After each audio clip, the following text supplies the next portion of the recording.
Good Monday afternoon, guys. My name is Jerry Miller, and welcome to the I Love CVille Show. Thank you kindly for joining us on a glorious Monday to be above the mud. Our audience is Charlottesville, Central Virginia, Commonwealth Country, and worldwide on the I Love CVille Network. And today we're presented by the Clifton in Keswick. Just a fantastic boutique hotel that makes dreams a reality when it comes to events, into weddings, into happy hour, into dinner. Whether it's happy hour dinner or a special time for your family at a wedding, the Clifton in Keswick is your choice. I've seen it firsthand. The team is talented.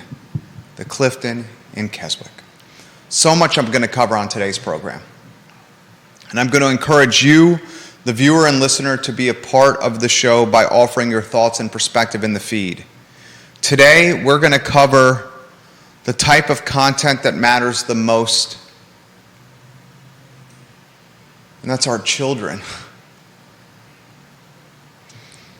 My wife and I became parents 4.5 years ago with the birth of our first son. Some of you may have heard last week when I mentioned that we're expecting a second son around Thanksgiving, about 10 weeks away.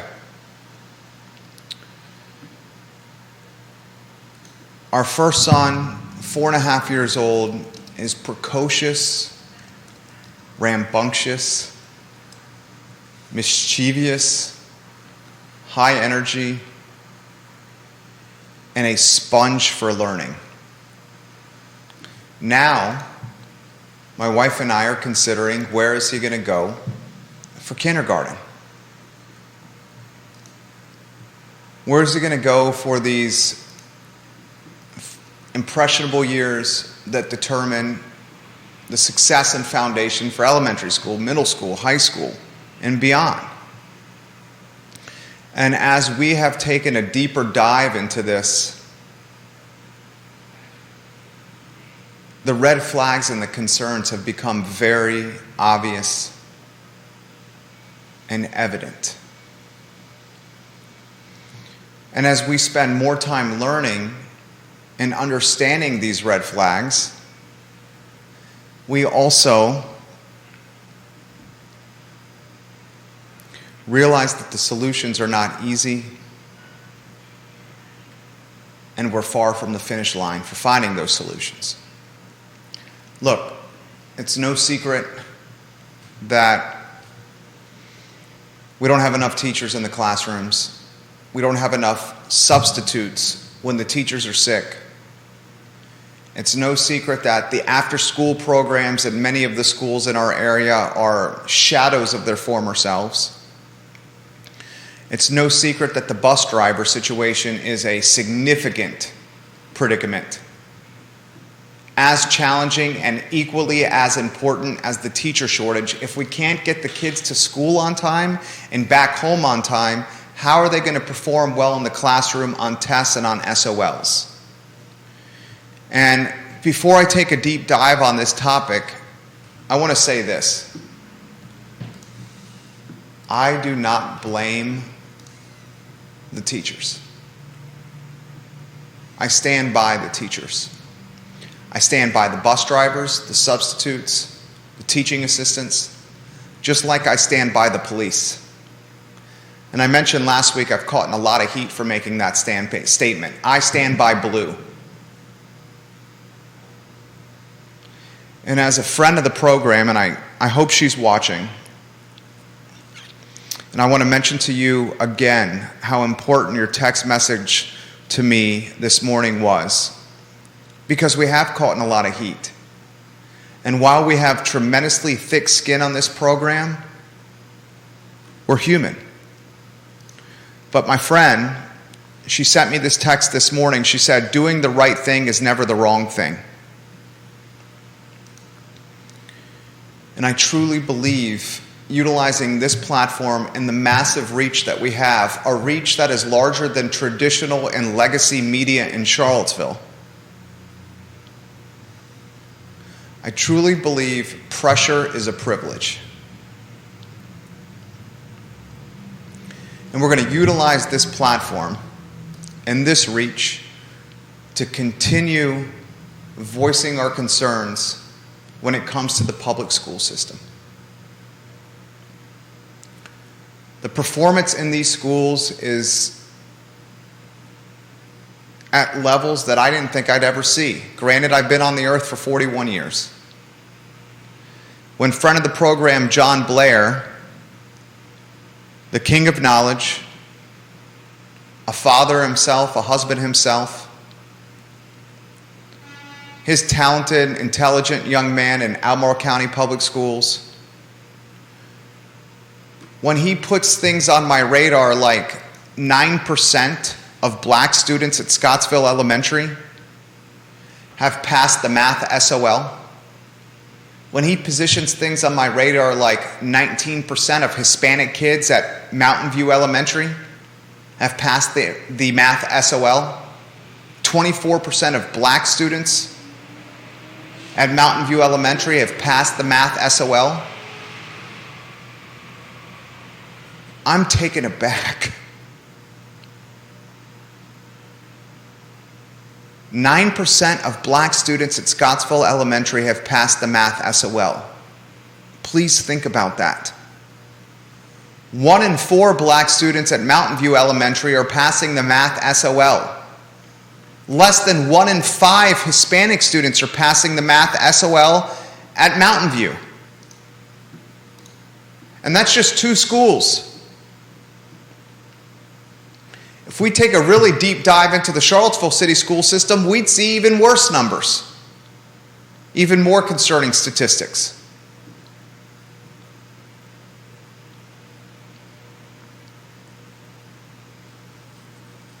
This is going to be the topic of today's program. And I want you to give me 30 seconds before I get into this topic because I want to let you know what's going to happen tomorrow.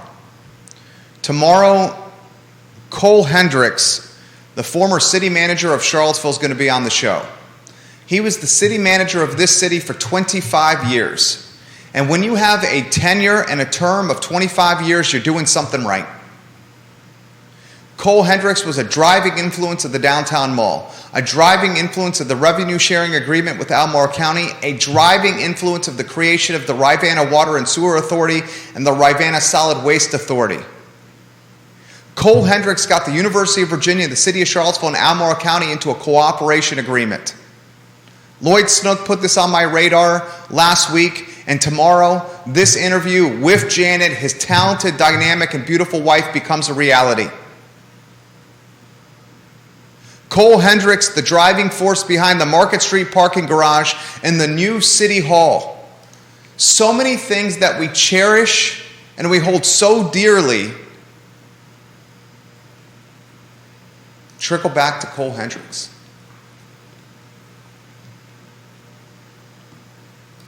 Tomorrow, Janet and Cole sit across from me on this show. We'll spend an hour with them, reminiscing, talking history, showcasing their love. When I spoke with Janet on the phone over the weekend to prep for tomorrow's interview, she said, Cole, and I quote, is the love of my life. And he's not in the best of health right now, and I'll let her explain that tomorrow. But when she said he is the love of my life, it reminded me of how I feel about my wife.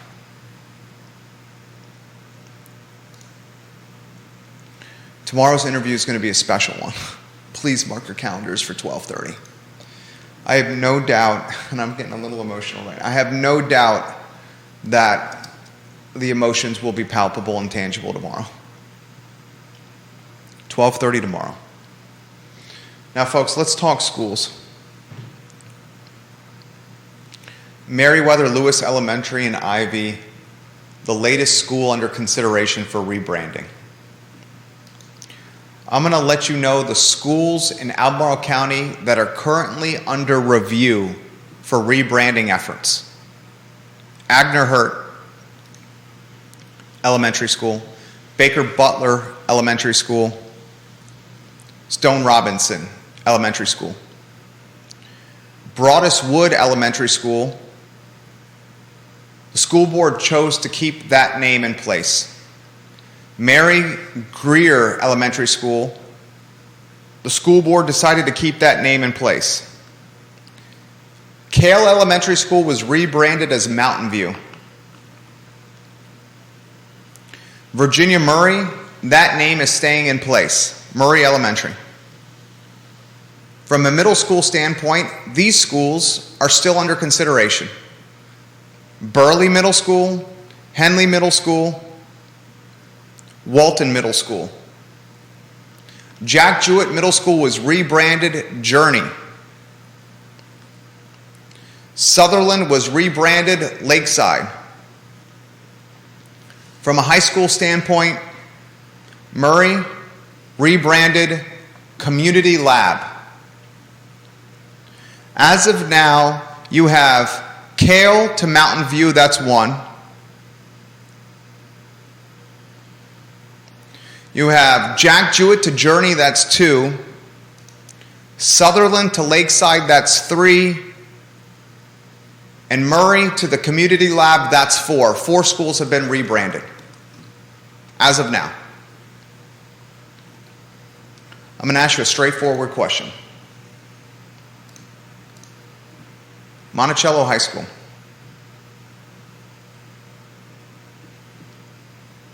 When does the school board say, hey, it's time to rebrand Monticello, home to Thomas Jefferson?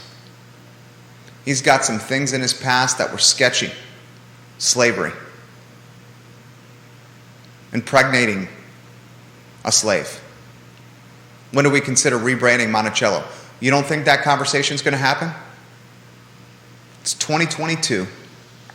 You don't think the conversation of rebranding Monticello is going to happen?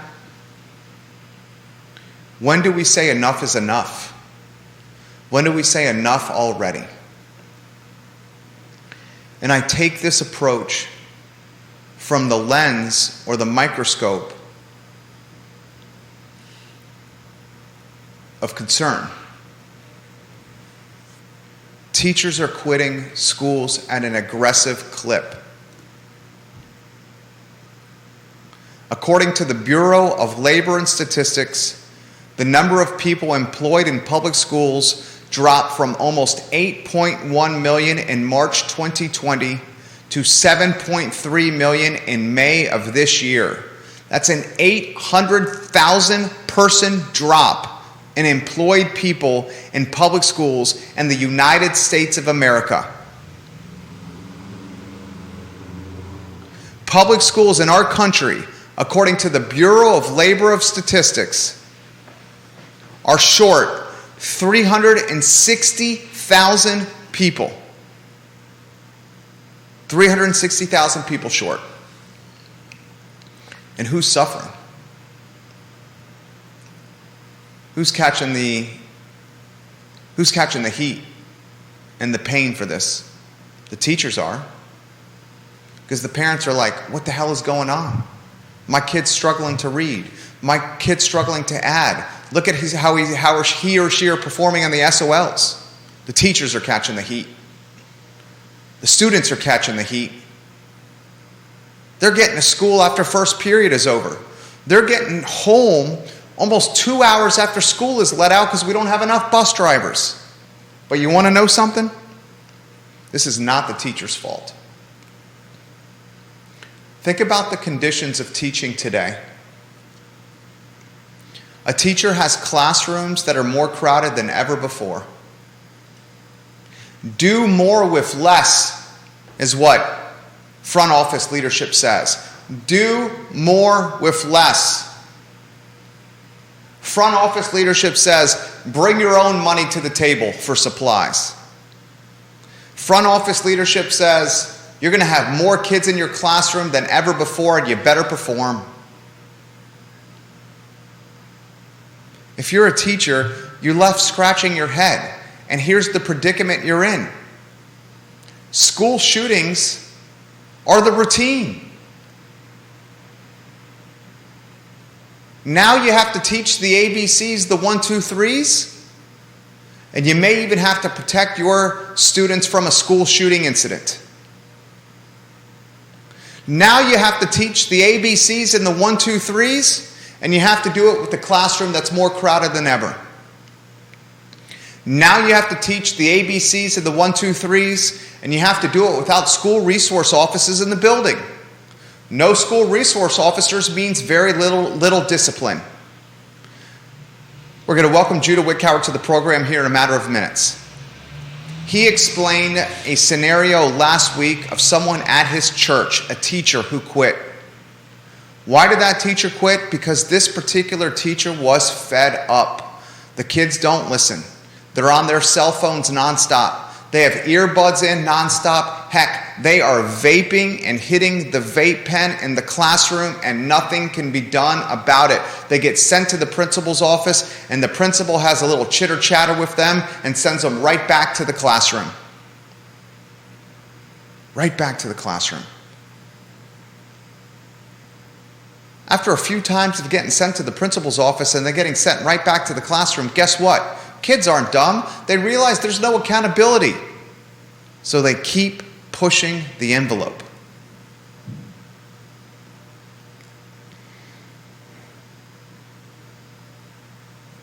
So what should we do? Kevin Yancey has said often, the King of Waynesboro on this program, what's the solution? What is the solution to the bus driver crisis?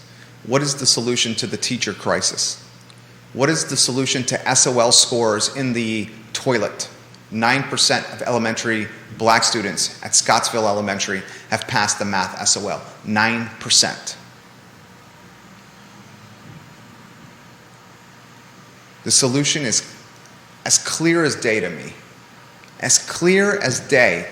As obvious to me as we need oxygen to survive. You're not going to fill this teacher void. 8.1 million public school employees in March 2020, 7.3 million public school employees in May of this year. The pandemic, collateral damage yet again. We've seen the collateral damage with semiconductors, with computer chips. We've seen the collateral damage with housing. We've seen the collateral damage with used cars. We've seen the collateral damage with packs of bacon, gallons of milk, loaves of bread, and now the collateral damage we are seeing, my friends, with teachers and bus drivers. How do you get more teachers in the classroom, and how do you start getting teacher-student ratios that are manageable? Well, it's clear-cut. You give them more money. Am I saying raising taxes? No, that's not what I'm saying. I'm not saying raising taxes at all. I'm not saying raising taxes. I'm saying taking money that's already in the budget and allocating it more intelligently. The challenges of 2018 in Albemarle County and the challenges of 2018 in the city of Charlottesville, when we were fresh from August 12, 2017, are very different than the challenges of September 2022. The key performance indicators have shifted, and school systems have to allocate budgets based on shifting KPIs. And if you don't, and I left this comment on the I Love CVille Network over the weekend, guess what you become? You become a dinosaur. You become Kodak film. You become MySpace. You become the yellow pages in the phone book. You don't adjust to market conditions, you become a relic. And it's no secret, the educational gap between public schools and private schools is wider than it's ever been. Wider than ever. You know why that is? Because mom and dads are frustrated. And when you have politicians like Terry McAuliffe telling Commonwealth voters and Virginians that you, the parents, shouldn't be involved in your kids' education, you laugh, you scoff, and it influences how you vote on Election Day. And as a result, Glenn Youngkin is our governor.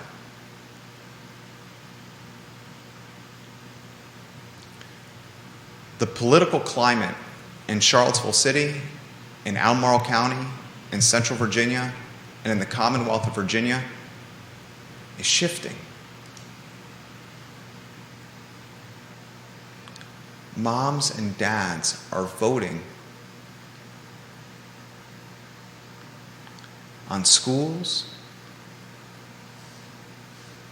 and with their pocketbooks. The voting that happened before COVID was associated with a, air quotes, woke mentality or perspective. Today, moms and dads are voters, and voters are realizing that woke mentality and perspective has left us in this scenario. A scenario when we would rather take a logo off a gymnasium floor, pull up that entire gym so we can rebrand it, take a sign outside of a school, destroy that sign and put a new one in, take the business cards and the letterhead, throw them away and buy new ones, take the uniforms for the athletic teams, toss them in the garbage, and buy new ones for the sole purpose of rebranding. Instead of doing that, here's a crazy idea.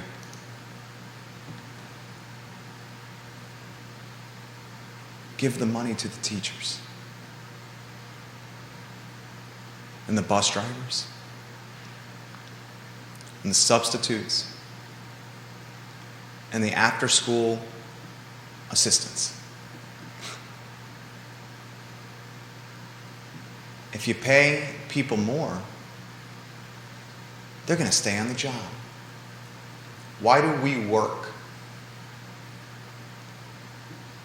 One of the main reasons we work is to pay our bills,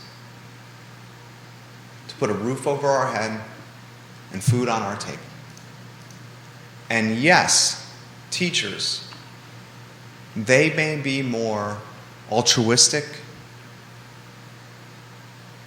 philanthropic than, say, a small business owner. But they still need to pay their bills, their rent, their mortgage, and buy food. And according to the Bureau of Labor of Statistics, there are 800 less people in public schools than March of 2020 when COVID struck.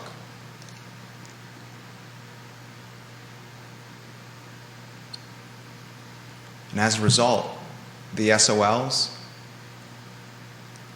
are down, performance-wise. The quality of life is down for students and teachers. And we're left scratching our head.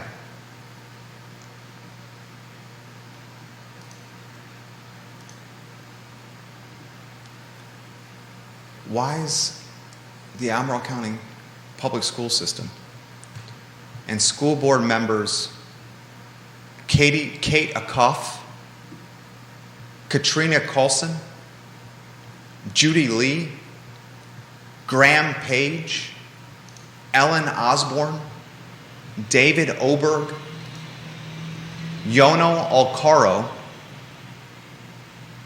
still focus on signage and logos and letterhead and uniforms and gymnasium floors, instead of going to our most critically important commodity, our human capital, the most important commodity of any school system, the people who teach. And I'm not talking the superintendent, the assistant superintendents, and the bloated salaries atop the pyramid. That's a topic that we'll get to in a matter of moments, and I have a feeling Judah's going to bring that up. I'm talking about the front line. The front line. The aides, the subs, the assistants, the teachers, and the drivers. Why is it the front line constantly is marginalized and taken advantage of? Front line, police, marginalized, taken advantage of. Front line, firefighters, marginalized, taken advantage of. Front line, EMTs, marginalized, taken advantage of. Frontline, teachers, subs, aides, assistants, marginalized, taken advantage of. Why is it the front line where it's the biggest base of numbers, the biggest base of people in the operation? Why are they the ones taken advantage of when they are the populace when it comes to numbers?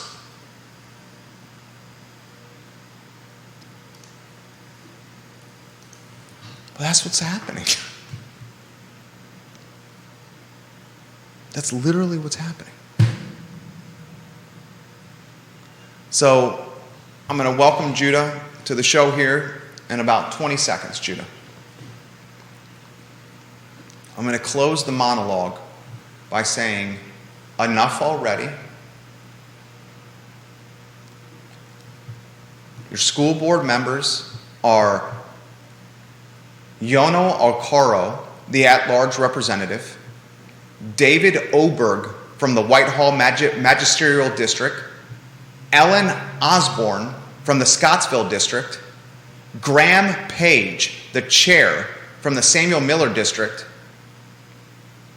Judy Lee from the Rivanna District, Katrina Coulson from the Rio District, and Katie Acuff from the Jack Jewett District.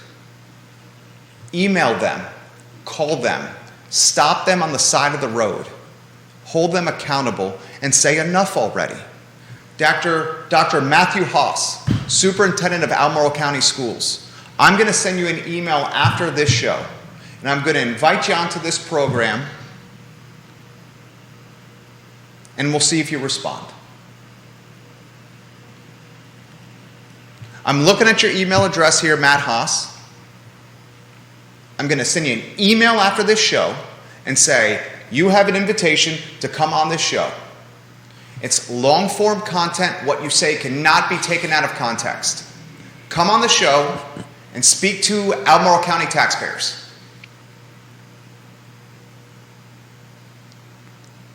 Will Dr. Matthew Haas respond to my email? Someone tag him and let him know we're having this conversation. I'm sure he's watching right now.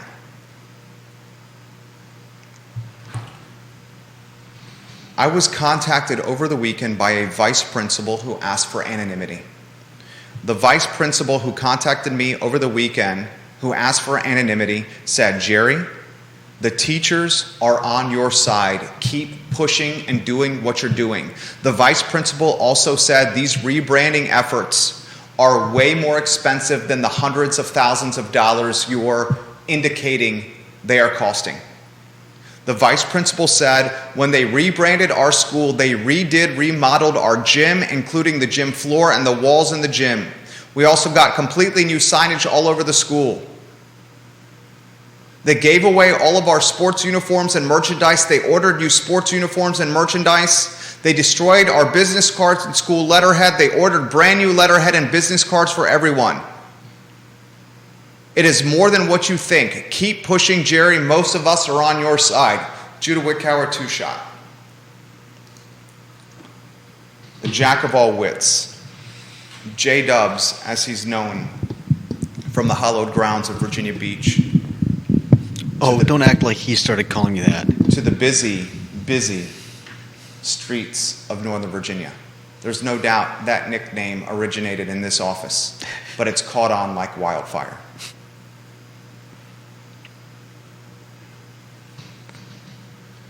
Your take when preparing for the show, I thought was a good one. My friend, the bloat on the payroll when it comes to the top of the pyramid. The show is yours. Yeah, I mean,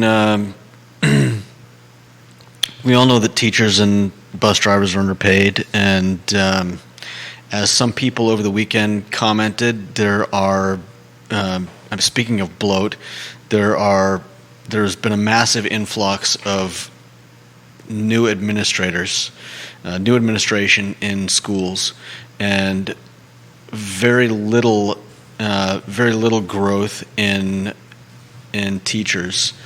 And I mean, what you end up with in any setting is when you have an overabundance of administrators, what do administrators do? Administrate. Yeah, I mean that's the kind way of putting it. I think in a lot of cases they just take up office seats and pull in a paycheck, and what do they really do? I mean, there is occasionally some need for them, but I think too often we end up with just a bunch of people trying to tell people how to run things. Has anyone seen Dr. Matthew Haas pursue a CDL, a commercial driver's license, to help this school bus driver crisis?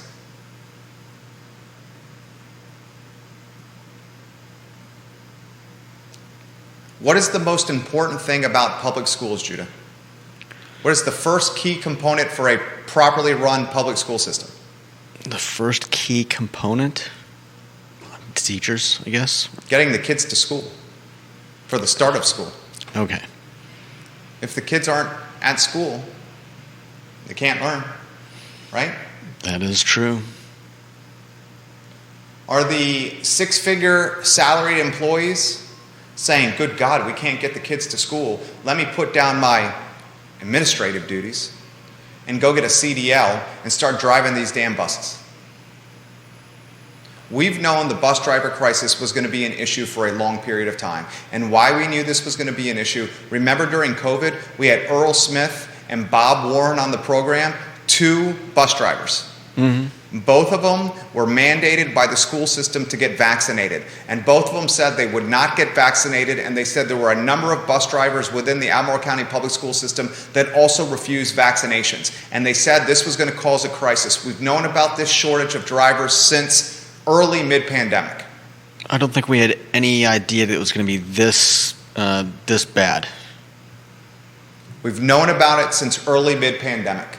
Have the superintendents or the administrators, since we've known about this since early mid-pandemic, a talk show host knew about this since early mid-pandemic. I would imagine the superintendents knew about this before the talk show host. You hope to God.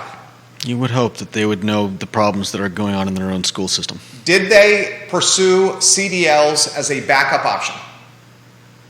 The most important thing for a school system to run functionally is A, get the kids to the school. If the kids aren't in the school, they can't learn.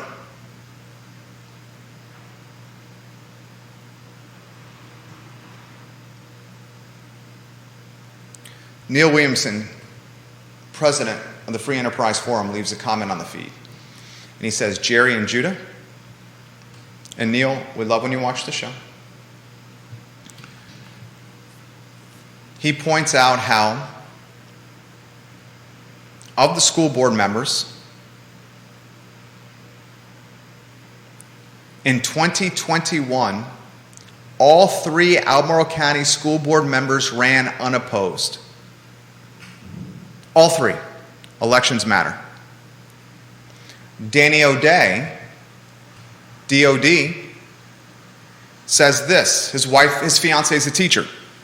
Every year, my fiancée spends at least her entire first paycheck getting supplies for her classroom, not to mention all the extras she picks up throughout the year. Every year, my fiancée spends at least her entire first paycheck getting supplies for her classroom, not to mention all the extras she picks up throughout the year. Teachers are heroes. Heroes. Heroes. Why are the heroes poorly paid? Police, firefighters, EMTs, teachers. Why are they poorly paid? Because nobody's changing it. I'm genuinely asking that question. Why are they poorly paid? Because nobody's changing it. Why are they? Tom Stargell, a retired teacher himself. Tom Stargell says, I believe Dr. Matthew Haas has a CDL.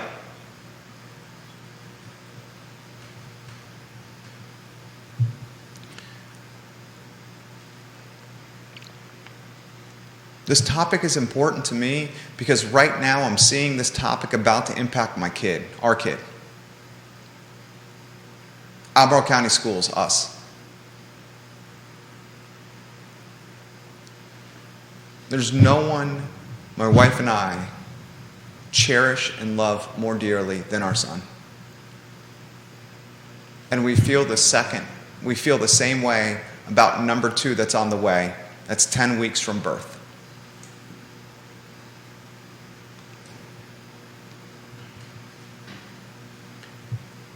I beg you guys, Judah, I'm begging them to please contact Kate Acuff, Katrina Coulson, Judy Lee, Graham Page, Ellen Osborne, Dave Oberg, Jono Alcaro, the Albemarle County School Board members and say, what would you say to them?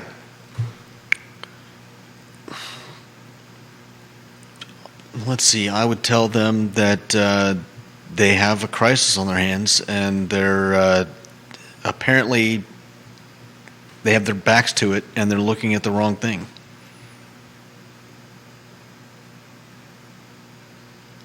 Right? Doesn't this seem so obvious? It does seem like they could be focusing a little more effort on getting kids to school and making sure that they have enough teachers to take care of all of them. You know what the scary thing about all this is? Is the public school enrollment is dropping, J-Dubs. And the funding from the Commonwealth is based on enrollment numbers. Mm-hmm. So as the public school enrollment drops, the schools get less money from Virginia. Yeah. And as they get less money from Virginia, they have less money to operate. But they also spend a certain amount on each student. So I think there's a balance point. At some point, they reach kind of like a... the term is called economies of scale. Okay. It's a business term. Okay. There is a balance point. But that point, this is the businessman in me. The economies of scale tip in favor of the schools. Because a teacher can teach 8 kids in a similar fashion of 14.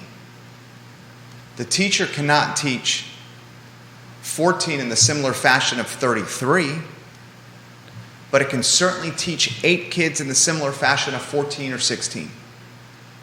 So that revenue that comes in per student becomes something that you can utilize for other purposes.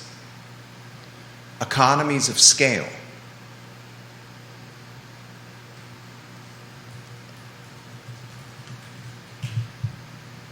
Meriwether Lewis is the latest.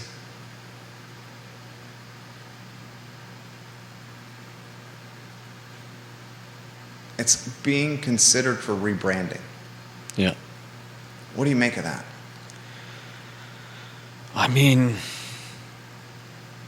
it sounds like somebody doesn't like history. I mean, are they no longer teaching history in schools? Because I would imagine that a lot of the history that goes on in Virginia schools, and I have no idea because I never went to school here, would have to deal with all of these currently troublesome personalities.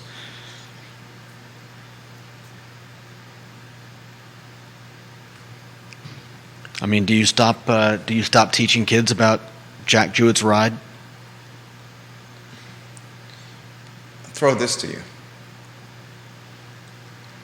We've talked about the cost of we're in the branding business, right? This is literally how we pay our bills, right? We build brands. That's VMV brands that you see behind Judah and I. VMV brands. You see it behind us? You see it literally above Judah's head. VMV brands. We are an advertising agency. We know how extremely difficult it is to build brands, right? And how extremely difficult, Judah, it is to rebrand something, right? Especially when it has years of equity behind it. Yeah, I don't know if This that is what holds I'm as getting at true here. with schools, but Well, yeah. here's what I'm getting at here. Sutherland, this is sad. Thank you for this text message. You know who you are. I will not utilize your name. The same person who sent me this text message, doing the right thing is never wrong thing.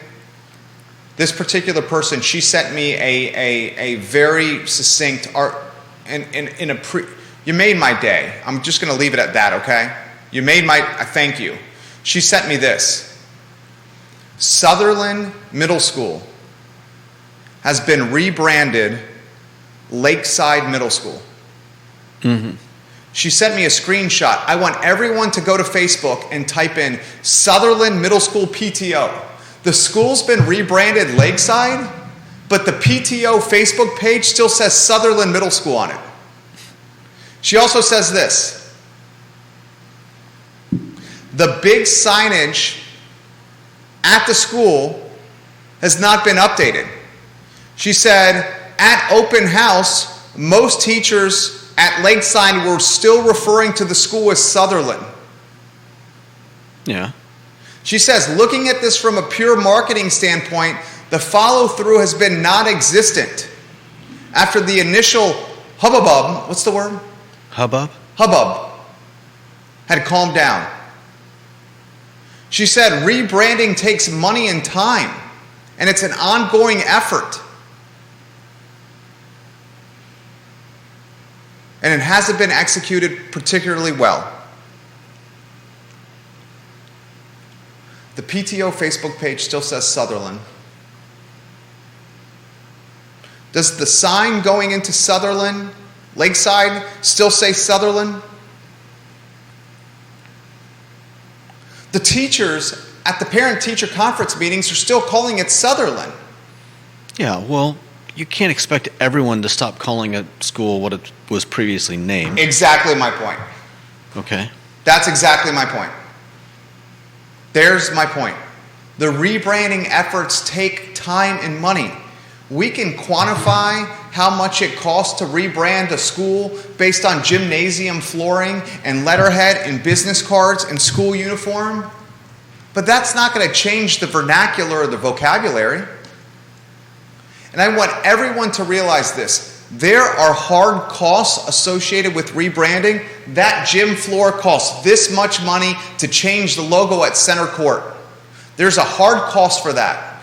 That sign outside the school costs this much money for a signage company to do. Here's the bill. You know what you cannot quantify with a line item? No. The effort from a human capital standpoint and the opportunity cost associated with that effort. There's only limited times, a limited amount of hours during a school day for people to work. And if administrators and superintendents and vice principals and principals and chairs of departments are spending human capital and time on rebranding efforts, the opportunity cost of that time is what they could be doing elsewhere. Okay. To help the kids. You see what I'm saying? Mm-hmm. Only a certain amount of time. And God knows teachers go above and beyond the call of duty. But there's only a certain amount of time in a day. And if you're asking the teachers to do more with less, the result is burnout. And burnout leads to quitting. And you combine burnout with doing more with less, with COVID, the pandemic, the struggles with virtual learning, the uncertainty about school shootings, and the fact that kids aren't listening as much as they used to, You have, understandably, a shortage of teachers and drivers. And bing, bam, boom, we're in this situation. It's a freaking snowball effect. And you know who wins from this? Who's the winners? The sign companies? I don't know. They're the winners. The signage companies are the winners. Who else are the winners? Tell me. Private schools? Yeah. I'd say the private schools won. They got more enrollment. It's not necessarily a bad thing if they're doing a better job teaching kids. Except if you can't afford to go there. Yeah. Then you're left with the crumbs. And that's how the cookie crumbles. Right? Judah makes a phenomenal point. The bloat at the top of the pyramid. How about we start holding those salaries even more accountable and spread some of that wealth around to the front line? How about we start prioritizing SOLs again? Is that a good thing? Prioritizing SOLs, a common playing field that people can be graded upon? I mean, I've heard some less than flattering things about the SOLs, and I never understood the deprioritization of common playing fields. Never understood it. I think I understand it a little bit. I think the problem is that you call it an even playing field, but it's really not. How is it not an even playing field? Because not everybody learns the same way, not everybody tests the same way, and to say that everybody needs to take exactly the same test to prove that... Then what's the better method? You're asking the wrong person. I'm just saying that SOLs... Seems like to me that's the best method possible. Okay. I'm just spitballing. I'm not trying to be combative. I know. I'm saying that I've got a friend in Waynesboro who teaches mentally handicapped kids, and they have to take SOLs too. They're trying to get these kids to take the same SOLs that like everybody else in the school is taking, and it's not an even playing field. And I've also heard that at times teachers end up basically jumping around a book to teach kids X and Y and Z so that they can fill in X and Y and Z on an SOL test. Rather than actually teaching them math, they are now forced to teach them this part of the math book and this part of the math book and that part of the math book so that the kids can do well on an SOL test that has absolutely no bearing except on how much money the school gets. That's a fair point. I would much rather kids learn what they need to learn. I mean, if you've ever dealt with kids in a learning environment, you don't just teach them like one thing and have them like, if you've ever tried to memorize something, that's not a natural way of learning something. Points from Judah. You don't jump from one point in the book to another point in the book to another point in the book and memorize 3 different things and then write them down on a test and now what? You know math? No, that's not how it works. Even better points from Judah.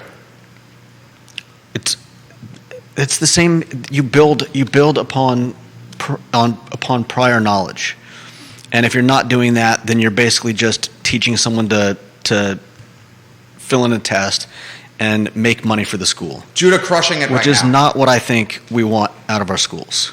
Home run. Best take he's given on the I Love CVille show in some time. Give Judah Wickhauer some props in the feed. Bravo. Then what's the playing field? What's the accountability mechanism?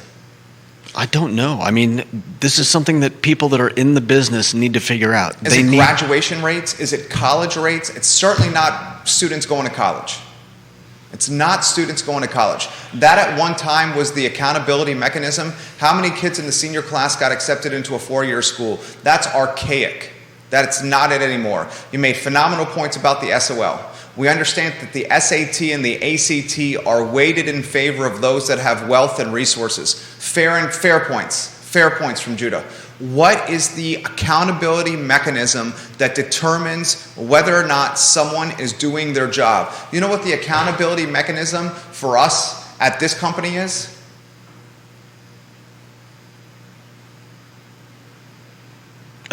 Is that a question for me to answer? Can we keep the lights on? That's a fair metric. What was the accountability mechanism for the Downtown Grill? Wild Wing Cafe? What was the accountability mechanism for Fellini's? The accountability mechanism for Commonwealth Sky Bar? What was the accountability mechanism for Ruby Tuesdays, Bennigan's, Kodak, MySpace, the phone book, legacy media, newspapers? What is the accountability mechanism for schools? In the private sector, it's revenue. What is it in schools? We don't even have one. That's a tough one. And we don't have one. Because it's, You know what the accountability mechanism for private schools is? Paid tuition. Clear cut. Paid tuition. Private schools, paid tuition, accountability mechanism. What is the accountability mechanism for public schools? Somebody, dear God, help me figure this out. What is the accountability mechanism for public schools? Well, sadly, I think it's SOLs. And it is sad. For every point you just made, which I think were damn good. Viewers and listeners, what is the accountability mechanism for public schools? Because whatever the hell that accountability mechanism is, it is wrong and it is not indicative of what is actually happening. Hey, I'm going to be it. Fresh out of college, fresh out of the Curry School education. I'm doe-eyed, I'm full of zest, I'm full of passion, and you know what, Judah? I'm going to make a difference in the world. I'm going to shape the next generation of bright young minds, and I'm going to mold them into something special. How long does that zest and passion get eroded away like a number 2 pencil after the SATs? When that first-year teacher has to take her first paycheck and buy supplies, when that first-year teacher realizes that that 19-person class that she thought or he thought was going to be her dream ends up being 34. How long does it erode away when that teacher says, good God, these kids, all they do is stay on their cell phones with their earbuds in, and as you explained to everybody last year, hitting the vape in the classroom? Or worse, the kids aren't even in class because they can't get to school on time because there's not enough bus drivers. And guess what? Teachers are smart. They had to go through school to get to that point. So they can utilize those life skills and probably get a job just about anywhere. Because you know what teachers are? They're team players. They're eager to make a difference. And those personality traits are welcomed and encouraged and embraced by the private sector. I'm going to leave you with these thoughts. And if you have any, please let me know. You want to go first? I got a 145. Yeah, we kind of jokingly talked not too long ago about getting rid of public schools, about having more schools that catered to the actual students. And I think I take a look at some schools like Tandem, and I see that I think they really focus on pushing students in their it's more like a college. You don't go to college and take a bunch of classes that are completely unrelated to your chosen field. And what I see in some charter schools is a willingness to to push students to choose a path. And I think when you're putting children in those types of situations, you really have a much better chance of getting them to shine, because you're not leveling the playing field, so to speak, so that everybody is taking the same classes and learning the same information and doing the same thing, that may have absolutely zero application for their lives in the future. And you're really focusing on what makes this child tick and what do they need to learn and what is the best path for them. And I find that far more, I would find that far more fulfilling as a student in school to be what's the word?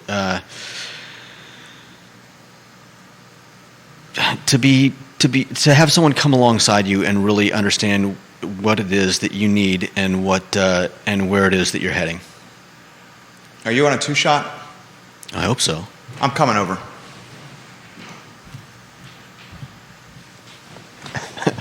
Thank you. You kicked some ass today. Thank you. I'm going to close with this. I want an accountability measure for public schools not tied to SOLs and standardized tests. I want somebody to figure out what that is. And neither Judah nor I are the ones to figure that out. Definitely not. I want to figure out why 3 school board seats in 2021 went unopposed. No one ran against them.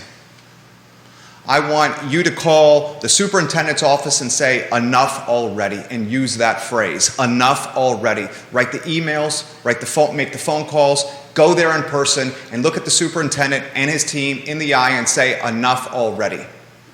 We're sick and tired of spending money at a time when we have a drop in teachers and drivers and we can't get kids to school and from school, and we're tired of spending our tax dollars on rebranding, and instead we want to invest in human capital. Do that today, do that this week. We will continue to push this forward.